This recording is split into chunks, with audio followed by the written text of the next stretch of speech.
السلام علیکم friends, welcome to کتاب نگری یوٹیوب چینل کتابوں کی نگری میں خوش آمدید۔ میں ہوں آپ کی ہوسٹ اقرا یاسین اور آج میں آپ کے لیے لے کر آئی ہوں زہرا فروخ حسن کے قلم سے تحریر کردہ خوبصورت ناول ہے اہل محبت کے رنگ چتا کے ایپیسوڈ نمبر 27 کو لے کر۔ اس ایپیسوڈ کو سٹارٹ کرنے سے پہلے جلدی سے کر لیجئے چینل کو سبسکرائب، ویڈیو کو لائک اور کلک کر لیجئے بیل آئیکن کو۔ اب دیر کے بنا سٹارٹ کرتے ہیں آج کے ایپیسوڈ۔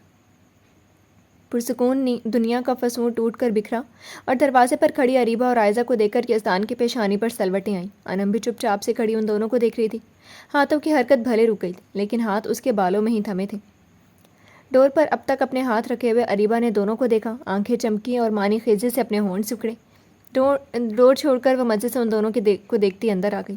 اب تک دروازے کے بیچوں بیچ کھڑی عائزہ پہلے ساکت ہوئی، پھر ایک چنگاری اٹھی اور آگ سے اس کے دل میں یہاں سے وہاں تک بھڑک اٹھی۔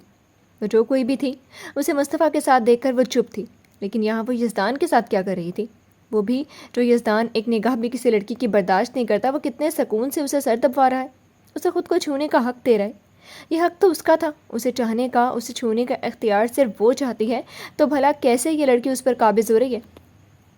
عائزہ کے قدم بڑھے مگر آنکھیں انم کو جلا دینے کی خواہش میں آتشی سی تھیں۔ ہائے یزدی بھیا! اریبہ ان دونوں کو اس شوق نگاہوں سے دیکھتے ہوئے پورے جوش سے ہاتھ ہلاتے ہوئے ٹیبل تک آ گئی۔ یزدی بھیا، اس کا مطلب کہ یزدان کی بہن تو یہ مصطفیٰ کی بھی بہن؟ ابھی تک یزدان کی چیئر کے پیچھے کھڑی انم کو سچ مچ کا شوق لگا تھا۔ تم ادھر کیا کر رہی ہو؟ ابھی یزدان کچھ بولتا کہ عائزہ آنکھوں میں آگ لیے ہوئے انم کو دیکھتے زہریلے انداز میں بولی۔ انم شوق سے نکلی اور اس ماڈرن پلاسٹک گڑیا کو حیرانی پھر ناگواری سے دیکھا۔ اریبہ نے مڑ کر عائزہ کی شکل دیکھی اور ہونٹ گول کرتے ہوئے پھر سے انم کو۔ دل ہی دل میں اس نے اس پل کو انجوائے کیا۔ ادھر یزدان نے ہاتھ میں پکڑی فائل ٹیبل پر رکھی اور سیدھے ہوتے ہوئے برفیلی آواز میں پوچھا، میں پوچھ سکتا ہوں میری اجازت کے بغیر تم دونوں میرے آفس میں کیوں داخل ہوئی؟ پوچھ وہ دونوں سے رہا تھا لیکن دیکھ صرف اریبہ کو رہا تھا۔ اریبہ نے زبان دانتوں تلے دبائی۔ ناک تو کیا لیکن یزدان نے آنے کو کہاں بولا تھا؟ ہم آپ سے ملنے آئے تھے۔ وہ زبردستی مسکراتی مصنوعی معصومیت چہرے پر سجا کر یزدان کو آنکھیں پٹ پٹا کر دیکھنے لگی۔ انم اب حیرانی سے نکل آئی تھی۔ اریبہ کو دیکھتے ہوئے اس نے اپنے ہاتھ یزدان کے سر سے ہٹا لیے تھے۔ سر دباؤ میرا۔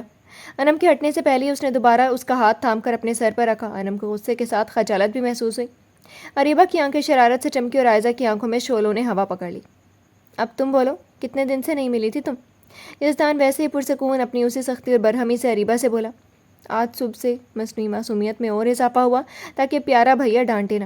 کرسی کھینچ کر وہ بیٹھ جاتی کہ آئندہ میرے آفس میں تب آنا اگر میں نے بلایا ہو۔ Now get lost. اف اتنی بے مروتی! اریبہ کا منہ بن گیا، کرسی چھوڑ کر سیدھی کھڑی ہو گئی۔ ہمیں اجازت کی ضرورت، لیکن پوچھ سکتی ہوں مسز وجدان کی بھانجی یہاں کیا کر رہی ہے؟ کس کی اجازت سے وہ یہاں آئے؟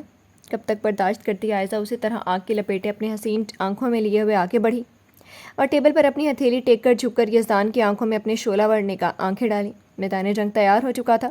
اریبہ نے سفید کوٹ کے دونوں جیبوں میں ہاتھ ڈال کر مزے سے دونوں کو دیکھا۔ یہ ناول آپ کتاب نگری یوٹیوب چینل پر دیکھ رہے ہیں۔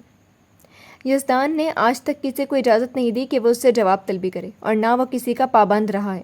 پھر بھی تمہیں اطلاع دے دوں، یہ مصطفیٰ کی اسسٹنٹ ہے اور اس لیے میری بھی۔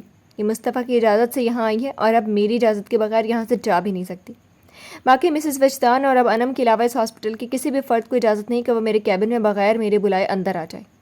Got it? یزدان ذرا سا آگے ہو کر اپنی بھوری آنکھوں میں برف سے کاٹ لیے کہ ایک لفظ سرد آواز میں کہتا صرف عائزہ کو ہی نہیں ان دونوں کو بھی سمجھا گیا۔ انم نے اس کی باتوں سے ایک جھرجھری لے کر اس عائزہ کا چہرہ دیکھا جو رنگ بدل چکا تھا۔ مجھ سے سوال جواب کرنے کی جرات مت کرنا عائزہ خانزادہ۔